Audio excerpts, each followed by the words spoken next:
Hola, queridas hermanas y hermanos, Dios les bendiga. Esta es una nueva emisión de formación ministerial. Recordemos que el objetivo de estas emisiones es aprender a servirle a Dios de la mejor manera posible. Y bueno, para el día de hoy tenemos el quinto principio de un material que estamos viendo. Recordemos que ya vimos nuestros dones, hablamos acerca de los dones y también hemos hablado como un segundo tema central del primer ministerio que tenemos, que es nuestro hogar. Ya casi estamos concluyendo este material y hemos visto 4 principios anteriores. Y bueno, el primer principio tiene que ver con que Dios se revela a nosotros a través de la obra que hace a nuestro alrededor. El segundo principio tiene que ver con que Dios nos invita a tener una relación con Él. ¿Ok? Y el tercer principio dice, Dios nos invita a participar de su obra. Y el cuarto principio, Dios se revela a sí mismo, sus propósitos y sus caminos. Y como ven, hoy el principio número 5 dice, la invitación de Dios a trabajar con Él siempre conlleva una crisis de fe. ¡Wow! Y este tema me parece muy interesante porque una de las cosas que más podemos ver que aleja a todo tipo de cristianos es las crisis de fe. Son momentos, y hoy vamos a hablar eso, una crisis de fe no es algo negativo, es un momento en que yo tengo que decidir creerle a Dios, que tengo que lanzarme en los brazos de papá Dios. Haz de cuenta que somos como niños que estamos parados al borde de algo bastante alto y Dios nos dice, lánzate. Y nosotros decimos, ¿será que me lanzo? Y si me caigo. Pero una crisis de fe es ese momento y pasamos positivamente la crisis de fe si nosotros corremos el riesgo y nos lanzamos. Ahora, ¿qué no es una crisis de fe? Bueno, la mayoría de la gente piensa que una crisis de fe es algo negativo y por eso no la busca, o más bien, más que no la busca, no quiere vivir una crisis de fe. Le parece que no debe ser, ¿no? O sea, está en una crisis de fe, tiene que hacer algo que no está en su control, tiene que hacer algo que no es lógico y dice, mejor no lo hago. Mejor me alejo de la iglesia. Alguien te dice, mira, no sé, a veces el llamado de Dios al pastorado es, deja tu trabajo, deja la comodidad de tus ingresos y ve a iniciar una obra. Y tú dices, espérame, Señor, ¿cómo? O sea, no, o sea, ¿y cómo va a sostener mi familia? ¿Y cómo va a hacer esto? ¿Y cómo va a hacer aquello? Y de repente dices, espérame, o sea, no me aviento. Y mucha gente no solamente no reacciona a la crisis de fe, sino que huye del cristianismo, huye de la iglesia, ¿no? Pero una crisis de fe describe un momento de decisión en tu vida cuando debes responder a una pregunta crucial. ¿Le creeré y obedeceré a Dios o no? O sea, cuando Dios te dice, ya no hagas nada más, entrégame a esa persona en tus manos, en mis manos.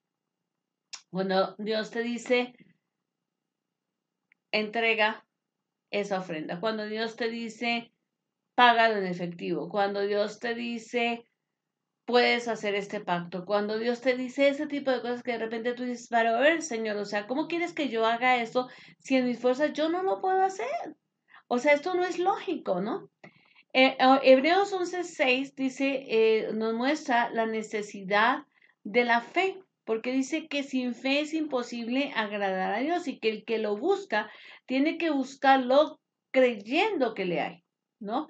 Es decir, creyendo que Él es galardonador, inclusive dice de los que le buscan, de los que tienen suficiente fe. O sea, si yo le digo, Señor, te entrego mi deuda y sigo en la angustia de ¿y qué voy a hacer yo? Es como, Señor, te entrego mi deuda y sé que lo que tú me muestres lo vas a hacer. Y a lo mejor Dios me dice, ve a hablar con el gerente del banco. Y yo digo, ¿y qué puede hacer el gerente si debo tantos miles, no? Y Dios me dice, ve a hablar.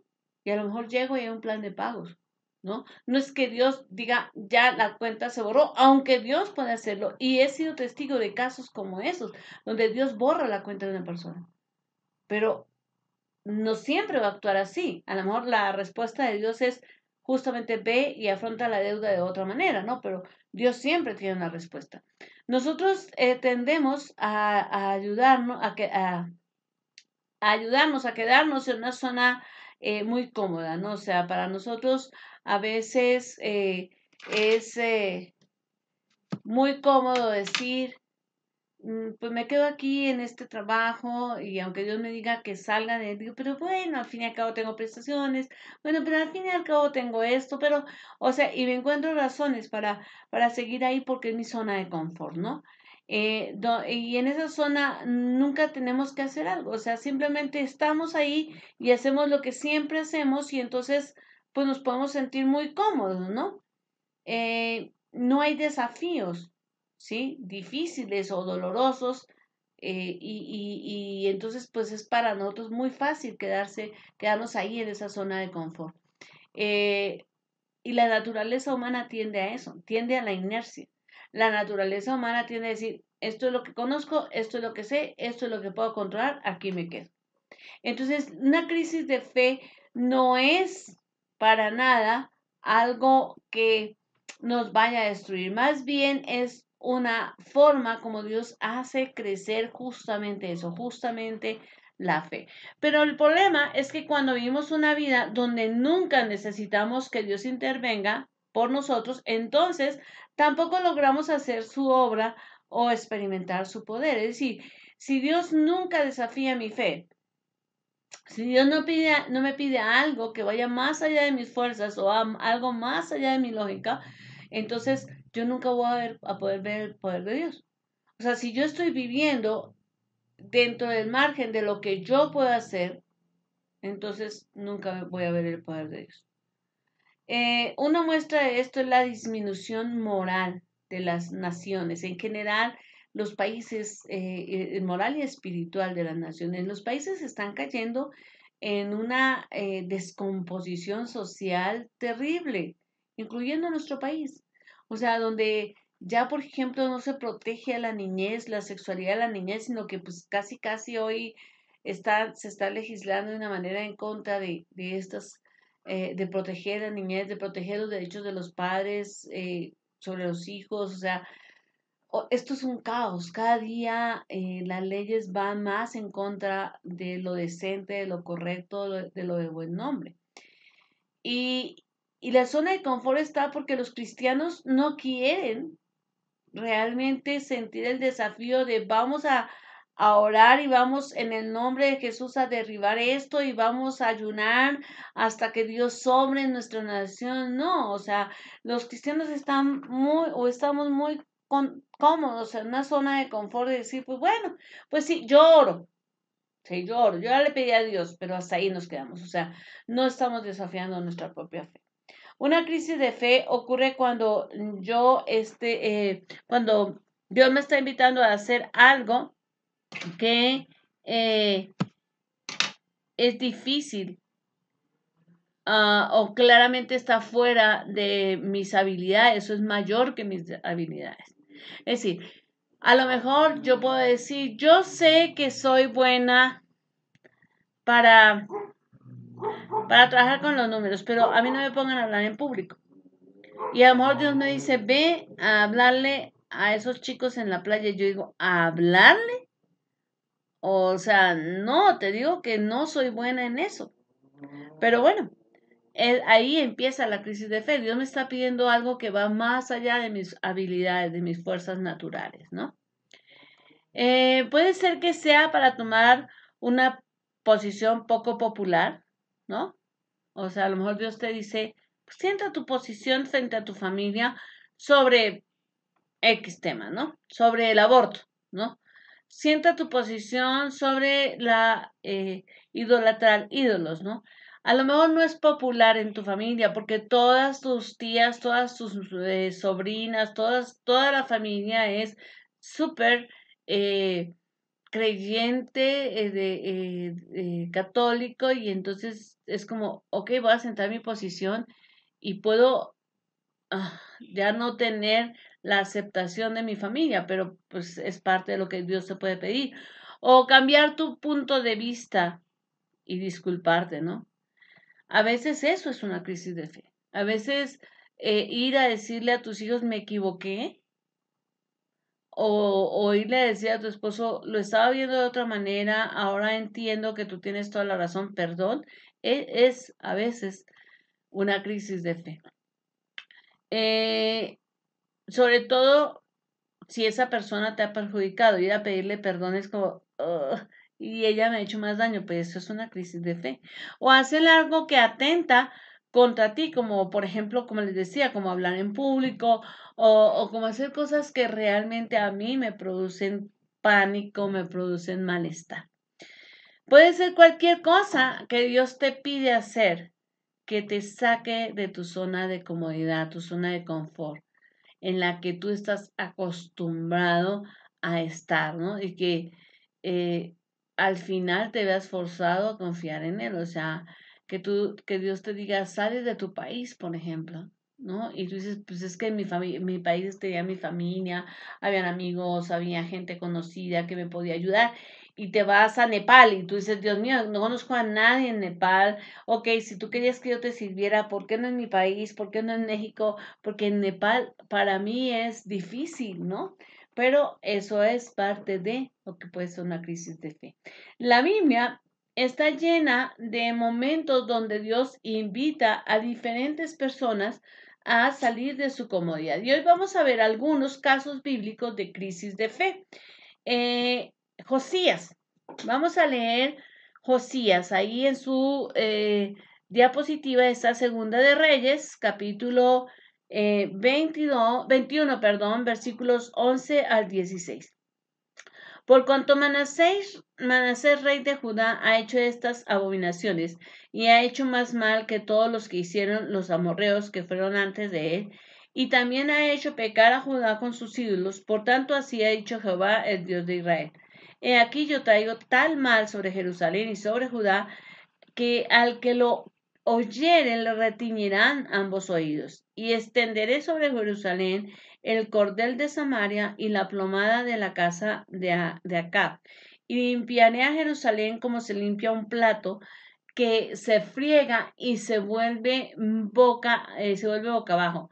Y desampararé el resto de mi heredad y lo entregaré en manos de sus enemigos, y serán para presa y despojo de todos sus adversarios, por cuanto han hecho lo mal ante mis ojos y me han provocado a ira, desde el día que sus padres salieron de Egipto hasta hoy.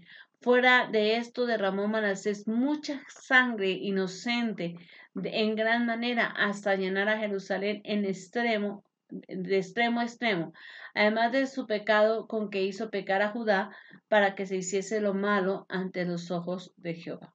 Y también en Segunda de Reyes, capítulo 21, versículo 23, dice, y los siervos de Amón conspiraron contra él y mataron al rey de su casa. Y mataron al rey en su casa, perdón. Entonces, ¿quién era Josías? Josías era el nieto de Manasés y el hijo de Amón. Imagina que tu abuelo fue tan perverso, tan malo, que Dios declaró que iba a acabar con toda la nación simple y llanamente porque tu abuelo, por todas las cosas que había hecho tu abuelo. Entonces imagínate ya cómo vienes, ¿no? Hay gente que tiene que huir de su zona, de su pueblo, por ejemplo, por todas las cosas horribles que hizo su familia.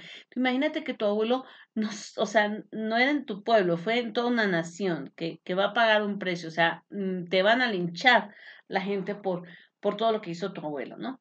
Ahora, imagínate que tu padre fue asesinado por sus enemigos, o sea, entonces tuve un mal abuelo y los enemigos de mi padre fueron unos asesinos y lo mataron. Ahora, en respuesta a esto, los ciudadanos de Israel se levantan y ejecutan a estos enemigos que asesinaron a tu padre y te dicen, ven tú a reinar y tú tienes 8 años. Eso es una crisis de fe.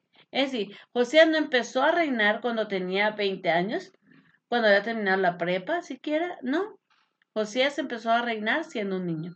Entonces, Josías heredó una nación que era malvada y que estaba dividida y que estaba bajo el juicio de Dios. Pero Dios le entregó una nación para gobernar. Imagínate. Eso es lo que Dios hace.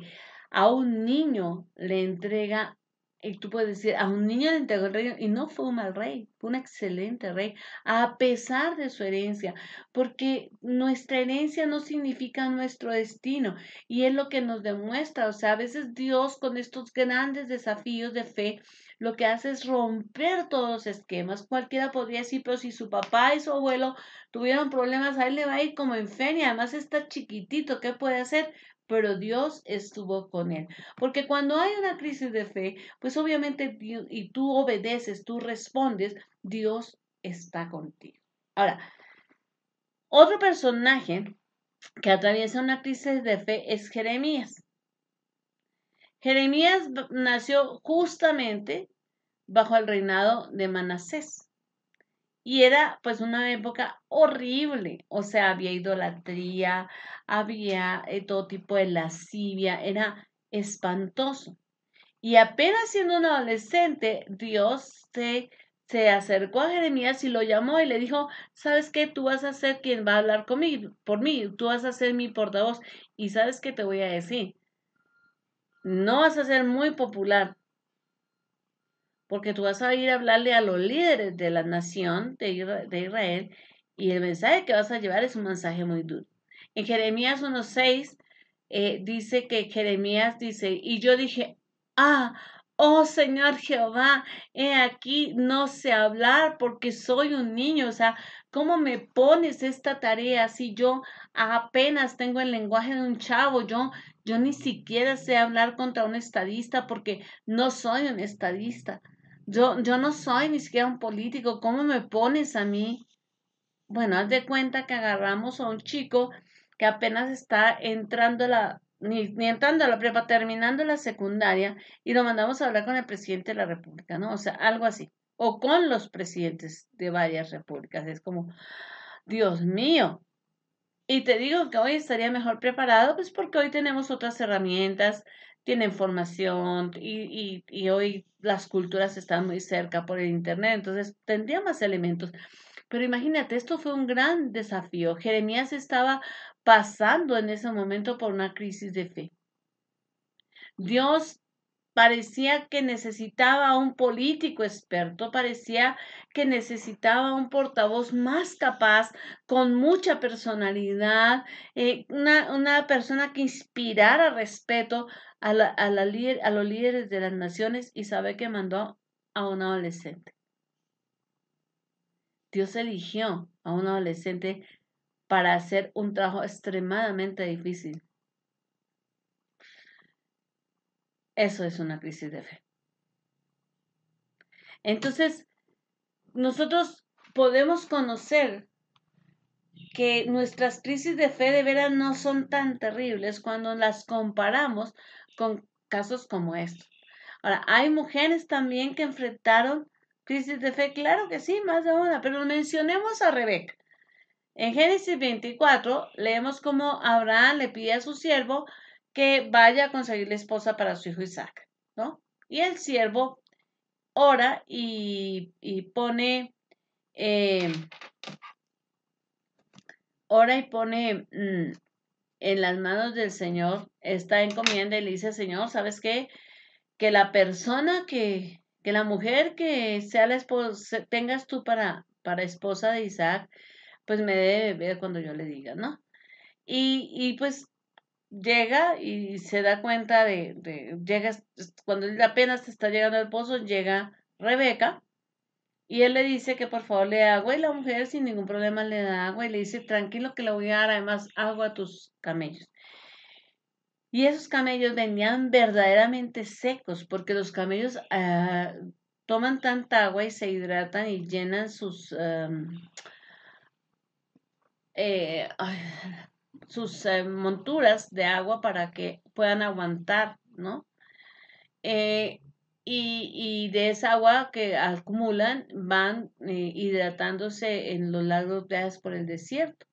Entonces estos camellitos venían verdaderamente secos y se toman más o menos, o sea, entre esos camellos que ella llevaba, calculan que eran 250 galones de agua para saciar la sed de estos camellos. O sea, no fue, te alcanzo un vasito de agua y le doy un platito con agua a tus camellos. No, fueron 250 galones de agua. Entonces no fue poco del trabajo que hizo esta mujer. O sea, Rebeca, sin que se diera cuenta, empezó a asumir una y otra crisis de fe. La primera fue esa, no solamente darle de comer a este hombre, sino obedecer a lo que Dios estaba poniendo en su corazón de, ¿sabes qué? Y además ser diligente y darle a los camellos. No era lo que él había pedido, pero era lo que Dios había puesto en su corazón y ella respondió positivamente a esta crisis de fe.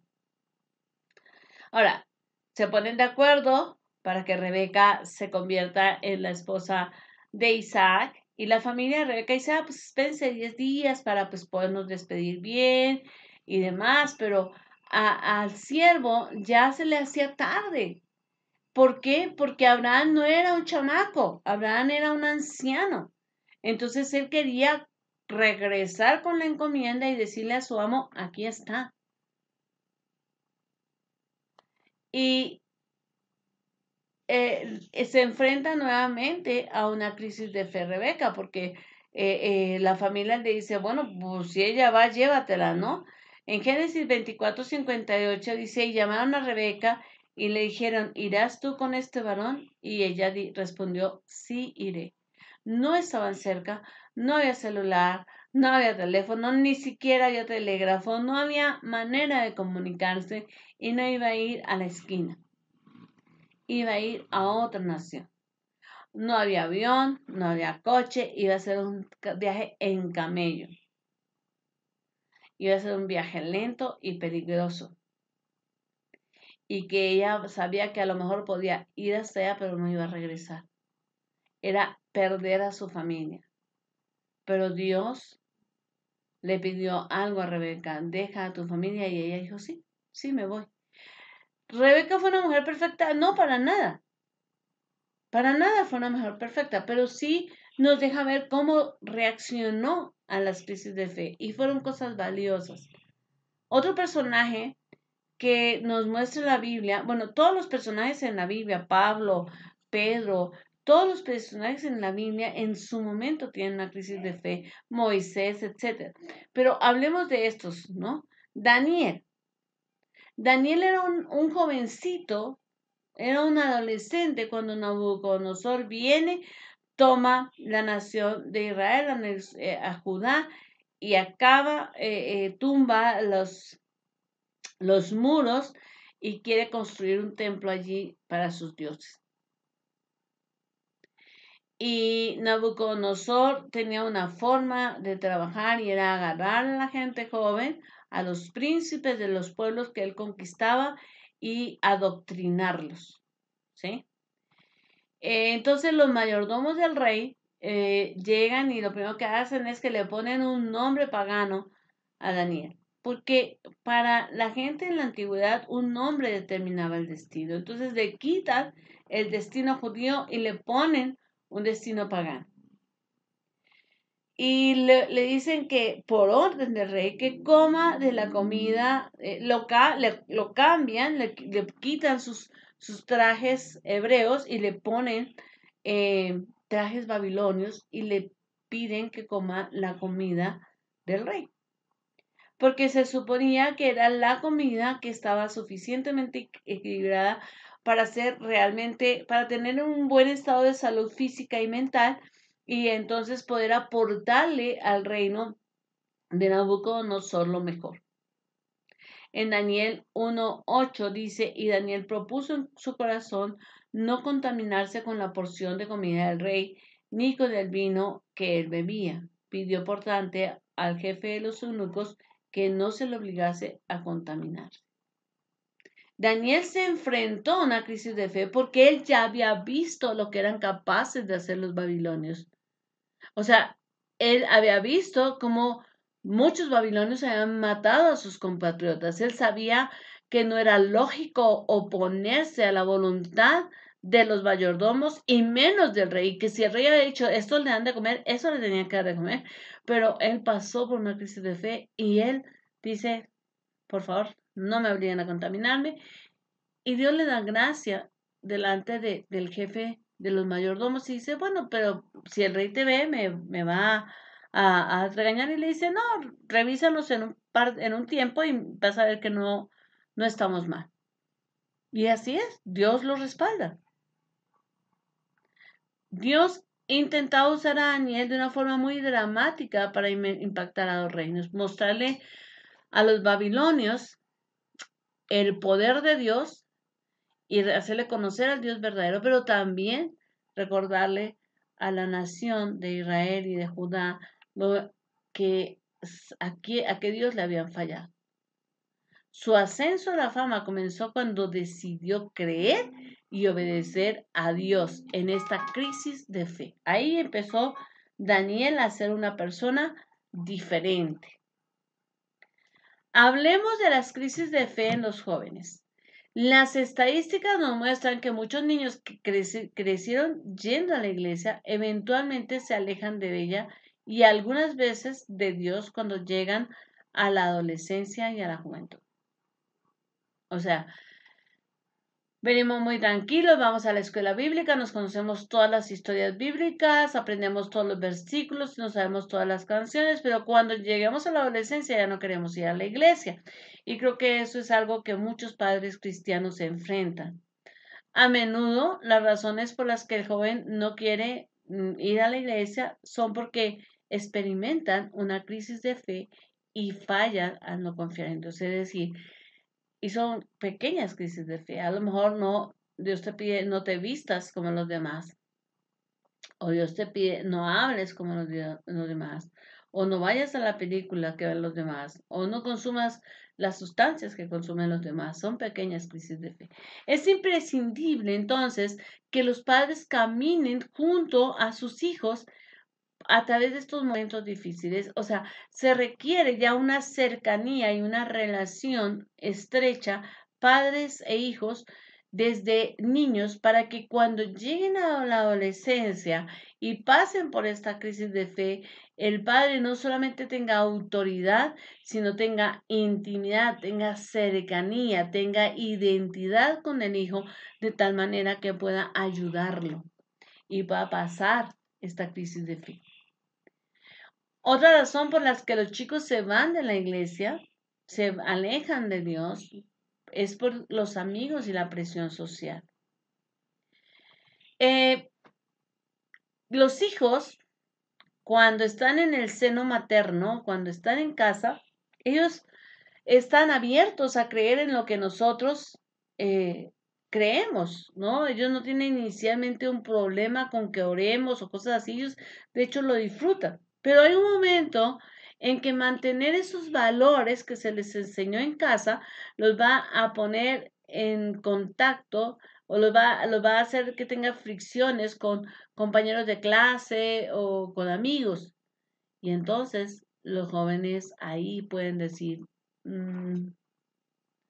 pues fíjate que ya no. Entonces les voy a poner un ejemplo. Puedes encontrar a un joven que en casa hace la oración por los alimentos, pero que cuando está con sus amigos en la pizzería no va a orar. A muchos jóvenes se les ha enseñado por años que deben honrar a Dios con sus cuerpos, por ejemplo. Pero a lo mejor si van a un campo universitario donde tienen vivienda, pasar un semestre con otro compañero en el mismo escritorio, en la misma cuarto, podrá hacerlos dudar porque empiezan a ver que este joven o esta jovencita ya tiene relaciones sexuales, que se perfora, que hace esto, y ellos empiezan a sentir, ok, toda una vida hemos trabajado los padres para que ellos aprendan a respetar su cuerpo y con un solo semestre que están en contacto con una persona que respeta su cuerpo, ellos por presión social pueden querer hacerlo. Entonces, para nosotros es complicado, pero para ellos lo es más. ¿Por qué? Porque ¿qué es más importante? Perdón, ¿lo que pide Dios? ¿Lo que piensa Dios? ¿O lo que piden sus amigos? ¿O lo que piensan sus amigos? La respuesta parecería lógica, ¿no? Pues lo que Dios pida es lo más importante, lo que Dios piensa es lo más importante. Pero realmente el joven puede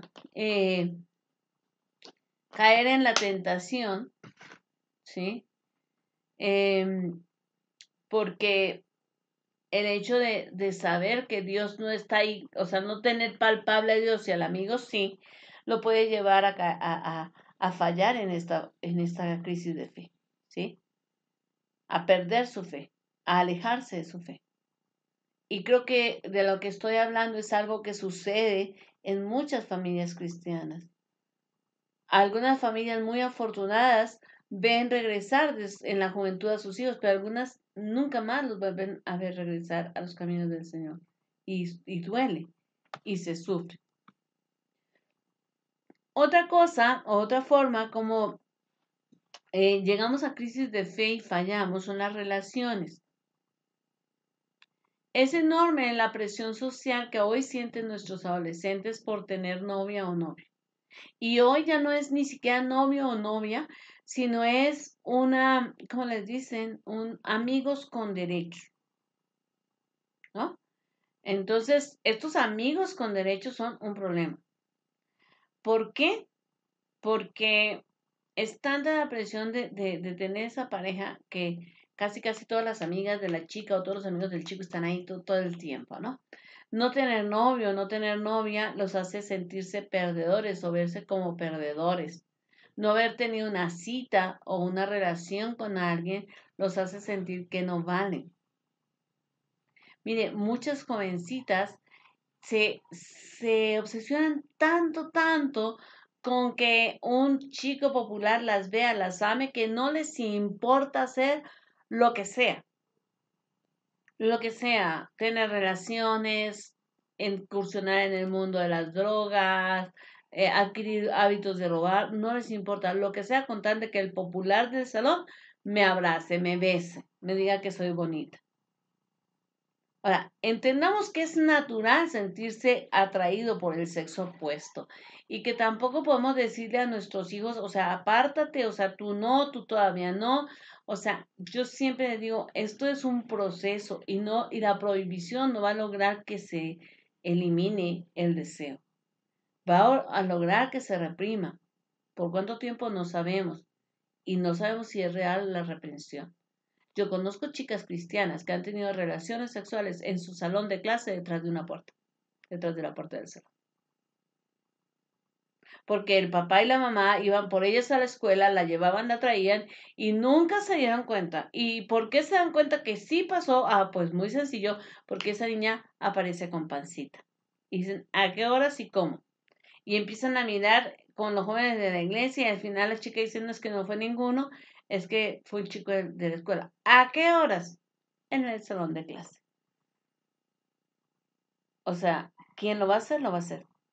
Sin embargo, en algunos momentos, esto se convierte, como les digo, en una crisis de fe cuando se necesita el romance y entonces por el romance se traiciona la confianza y la lealtad hacia Dios. O sea, las jóvenes y los jóvenes llegan a traicionar lo que creen, lo que aman, el pacto que tienen con Dios por la necesidad de romance. Trágicamente, las adolescentes cristianas han perdido a veces su modestia y hasta su virginidad en un intento desesperado por tener una relación romántica. Y esto es terrible. Y lo peor es que la relación romántica se acaba y nos quedamos con toda la personalidad afectada, nos quedamos con la decepción, nos quedamos con el lloro, con el crujir de dientes y a veces las mamás ni se enteraron, a veces los papás ni se enteraron de cuál fue la verdadera situación de su hija. En muchas ocasiones el hecho de que una jovencita cristiana considere que no va a conseguir pareja la hace tomar riesgos innecesarios y meterse en relaciones altamente peligrosas para ella. Es impresionante, pero hay jovencitas que terminan novias de presos, novias de delincuentes, porque sentían que ya no iban a tener pareja. Entonces, o sea, yo creo que la parte relacional, las crisis de fe son muy difíciles de afrontar por parte de los jóvenes y es muy difícil un acompañamiento de los papás y los papás y tenemos esto es por eso un gran ministerio porque tenemos que capacitarnos, tenemos que pedir la dirección de Dios, tenemos que tener diplomacia, amor, autoridad, discernimiento para poder estar ahí en esas crisis de fe. Ahora, otra cosa es la dirección de la vida. El mundo, la gente dice que agarremos al toro por los cuernos y que saquemos provecho en cada oportunidad. Entonces, cuando a un jovencito Dios lo hace pasar por una crisis de fe y le revela lo que él quiere y dice, entonces tengo que perder esta oportunidad en la vida, ¿no? Entonces puede decir, mejor me alejo. Recordemos que las dimensiones de Dios son mucho más grandes que las nuestras, que las de un joven. Entonces, si Dios le dice a un joven, pues quiero que te dediques a predicar mi palabra, es ¿cómo? ¿Y no va a ser el empresario que yo quería ser? Si yo tengo la oportunidad. Y yo en esto creo que los padres tenemos que ser muy sabios, porque considero que las grandes frustraciones de muchos cristianos maduros están en yo nunca me casé, yo no tengo un capital, yo no tengo nada propio, yo tuve la oportunidad y mis papás o mi pastor no me supieron guiar y pues terminé aquí. Terminé solamente sirviéndole a Dios. Yo les digo a los jóvenes en mi congregación, les digo, ¿sabes qué? O sea, servir a Dios es muy importante y me gusta darle oportunidad a los jóvenes de que les sirvan a Dios. Pero indudablemente los impulso a que se capaciten. No los impulso a tener relaciones porque eso no me compete a mí. Creo que se les debe enseñar a los jóvenes a tener amistades, se les debe enseñar a los jóvenes a cortejar decentemente a una chica, se les debe enseñar a los jóvenes a luchar por alcanzar los objetivos de su vida, pero también se les debe enseñar que deben ser sensibles a la voz de Dios y que si Dios llama, todo lo que sepan y tengan en su vida les va a obrar para bien. Dios tiene un llamado especial para cada joven. Entonces hablemos del llamado de Dios. No es difícil para un joven decir en qué parte es fuerte y en qué parte es débil. Si tú dices a un chico de 16 años en qué eres bueno, te va a decir, mira, yo soy bueno en matemáticas, soy bueno para jugar al fútbol, soy bueno para esto, pero a mí no me pongas a hacer ni esto ni esto porque soy malísimo. Ellos son capaces perfectamente de decirnos en qué son buenos y en qué son malos. En muchas ocasiones Dios nos hace un llamado no exactamente en lo que nosotros somos buenos, excelentes, sino a veces en lo que somos precisamente muy débiles. Y entonces es como, Señor, pero ¿cómo me llamas a eso si yo no sirvo para eso? Si esa no es un área fuerte mía, ¿no? Entonces es muy importante que nosotros como papás sepamos, estemos cerca de los hijos y sepamos eh, que Dios cuando llama y se glorifica en las debilidades nuestras, ¿no? Y también para que nosotros conozcamos suficientemente a nuestros hijos como para poderlos entender y ayudarlos a entender a ellos mismos, no solamente entender su naturaleza, su miedo, su angustia, sino también ayudarlos a entender a ellos que solamente si nos sometemos a Dios y hacemos lo que Él nos está pidiendo es como vamos a tener un éxito en la vida. ¿Sí? Hay muchas cosas muchas maneras como Dios nos ayuda a dar esa dirección y nos ayuda a ser padres eficientes al respecto, pero nosotros mismos tenemos que haber como padres pasado por nuestras crisis de fe para que podamos y haber obedecido a Dios, para que podamos hablarle a nuestros hijos de testimonio, para que podamos tranquilizarlos, para que podamos decirle, bueno, obedécele al Señor y Él te va a retribuir así, obedece al Señor porque más adelante si no tendrías otra oportunidad de esta manera, ¿no? Vamos a hablar de algunas crisis de fe de los padres. Es difícil que un padre viva complaciendo a Dios. Ya les había citado anteriormente este pasaje, Hebreos 11:6 dice, pero sin fe es imposible agradar a Dios, porque es necesario que el que se acerca a Dios crea que le hay y que es galardonador de los que le buscan. Muchas veces no tenemos como papás una relación profunda con Dios en la que realmente estemos creyendo que Dios es todopoderoso, es santo, es misericordioso, es, cumple sus promesas. O sea, muchas veces ni siquiera hemos tenido nosotros esa experiencia con Dios. Entonces no estamos complaciendo a Dios y tampoco estamos complacidos con Dios.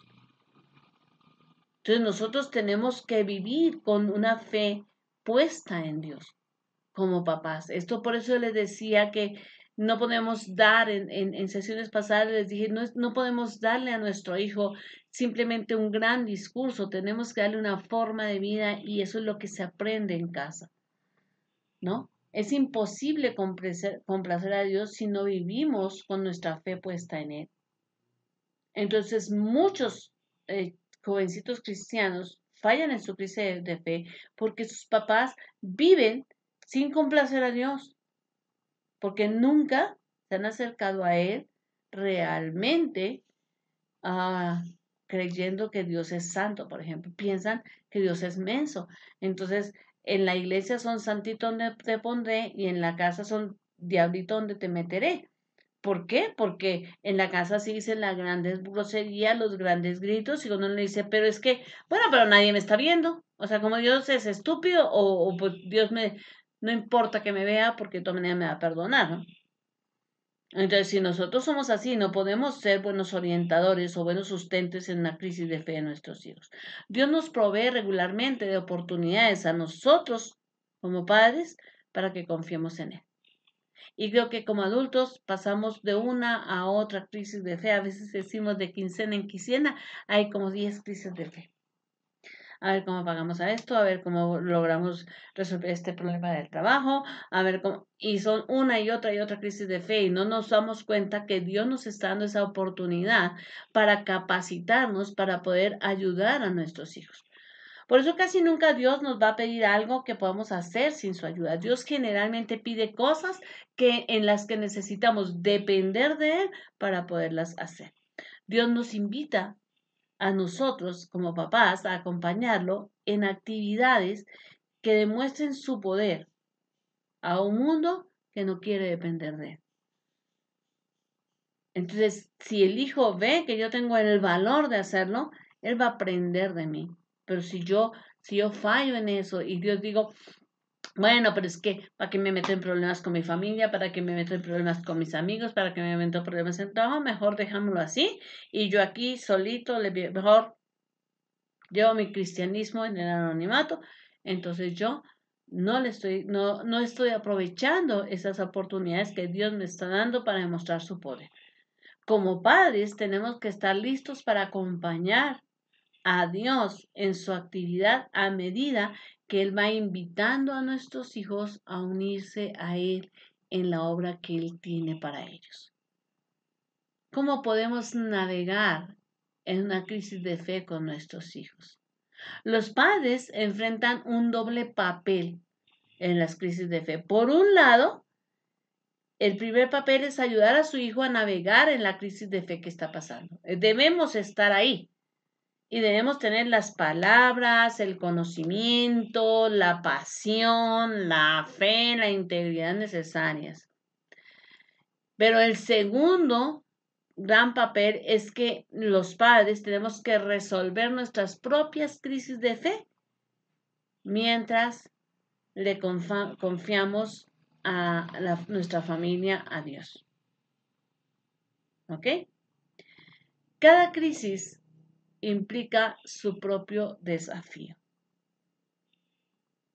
Entonces, no todos los desafíos van a ser iguales y nosotros superamos una clase de fe, vamos a la siguiente y es otro desafío y tenemos que asumirlo. No podemos decir, es que yo ya superé hace 20 años esto, no, lo tienes que volver a superar hoy, punto.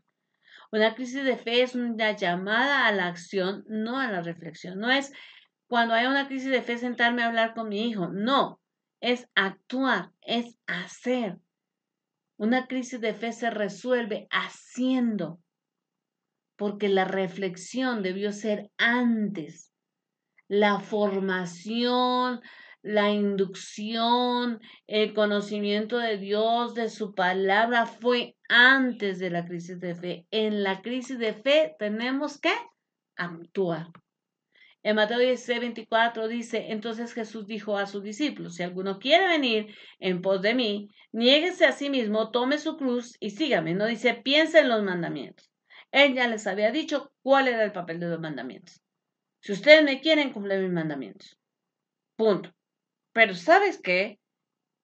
Ustedes tienen que realmente, si quieren seguirme, tomar toda su carne, tomar su ministerio, tomar y avanzar conmigo. Acción. Santiago 2:26 dice, porque como el cuerpo sin espíritu está muerto, así también la fe sin obras está muerta. O sea, no podemos decir, ay, pues si tengo muchísima fe, pero no asumo una acción en ninguna de las crisis de fe que Dios me pide. Yo tengo que actuar y yo tengo que enseñarle a mi hijo que su fe es acción. Como papás, y obviamente enseñamos a nuestros hijos que como ellos también como cristianos estamos determinados a seguir creyendo. Para muchos cristianos, una de las crisis de fe más grandes que experimentan es creer que Dios puede hacer un milagro en la vida de sus hijos. ¿Ves? Eso es muy difícil. Es fácil, o es más fácil, no fácil, pero es más fácil creer que Dios va a hacer un milagro en esta economía, un milagro en mi trabajo, un milagro en mi vida, pero creer que Dios va a hacer un milagro en la vida de mis hijos es bastante complicado. Lo deseamos, pero nos cuesta creer. En tiempos difíciles, los padres se enfrentan crisis de fe cuando que les llevan a hacer muchas preguntas, como ¿qué creemos sobre Dios? Creemos que Dios sí es amor, creemos que Dios sí va a cumplir su palabra, ¿qué creemos de Dios? ¿Confiamos que Él escucha nuestras oraciones? ¿O pensamos que no? ¿Estamos confiados en que Él va a cambiar el corazón de nuestros hijos? ¿O no? Cuando están nuestros hijos escogiendo carrera, por ejemplo, podríamos preguntarnos, o generalmente nos preguntamos, ¿tenemos la seguridad de que Dios los va a guiar? Porque esos son pequeñas o grandes crisis de fe que como padres tenemos. Puede ser que nuestra batalla espiritual pueda venir no a través de lo que Dios está haciendo en nuestras vidas, pero sí a través de lo que Dios está haciendo en la vida de nuestros hijos o por lo que nuestros hijos están pasando. A veces es más fácil confiar en Dios cuando nuestros problemas son para resolver y que confiar en Él para trabajar en la vida de nuestros hijos. O sea, yo sé que Dios va a hacer esto en mi vida, pero pensar que Dios va a hacer X cosa en la vida de mis hijos cuesta creer, porque nosotros sentimos que debemos ser los responsables de la vida de nuestros hijos. Vamos a ver el caso de un papá. Marcos 9, 17 y 18. Este es el caso de este joven que tenía un demonio y que lo lleva el padre a que los discípulos lo liberen. Y Jesús está en el monte de la transfiguración con sus tres cercanos y cuando baja, pues hay medio alboroto y pues Jesús dice, bueno, ¿qué está pasando? Dice, y respondiendo uno de la multitud dijo, maestro, traje a ti mi hijo que tiene un espíritu mudo, el cual donde quiere que le toma le sacude y echa espumarajos y cruje los dientes y se va secando y dije a tus discípulos que lo echasen fuera y no pudieron. Esa era la situación de ese padre. O sea, él se la resume rápidamente y entonces es como, por eso estoy aquí. Por eso hay tal aborto. Marcos 9, 23 al 24. Jesús le dijo, si puedes creer, al que cree todo le es posible. E inmediatamente el padre del muchacho clamó y dijo, creo, ayuda mi incredulidad. Y esto es como una contradicción dentro de la misma frase. porque el hijo está diciendo, el padre está diciendo, creo, sí, sí creo, o sea, por eso lo traje a ti. Pero si me faltas fe, ayúdame, porque cuando tenemos una necesidad o vemos una necesidad en la vida de los hijos, nosotros decimos, sí creo que lo puedes hacer, pero a la vez nuestro sentido de protección, nuestro amor por ellos, nuestra seguridad, o más bien nuestra inseguridad de saber si lo estamos haciendo bien, nos lleva a pensar, ¿y Dios no va a hacer? El padre de este hijo atormentado se acercó a Dios, a Jesús, para rogarle su ayuda. Él estaba experimentando una crisis de fe, pero estaba determinado a seguir. Y llegó y vio a los discípulos, no pudieron y se quedó ahí y armó un alboroto.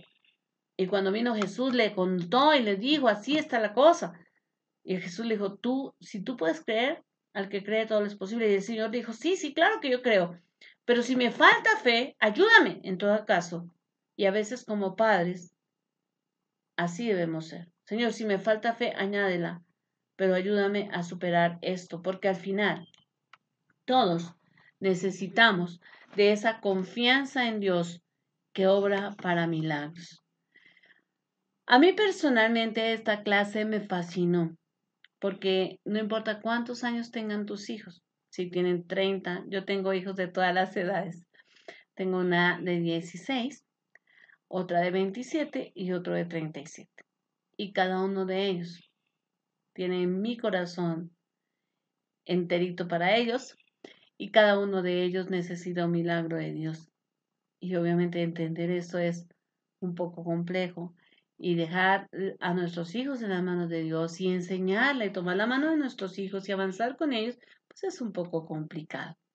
Pero debemos estar determinados a ayudarles a nuestros hijos en sus crisis de fe.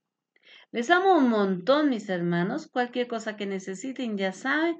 Mi correo es yolandacopete@yahoo.com.mx. Mi celular es 55 18 50 86 27. Por favor, contácteme por WhatsApp porque no voy a contestar una llamada si no tengo quién es usted.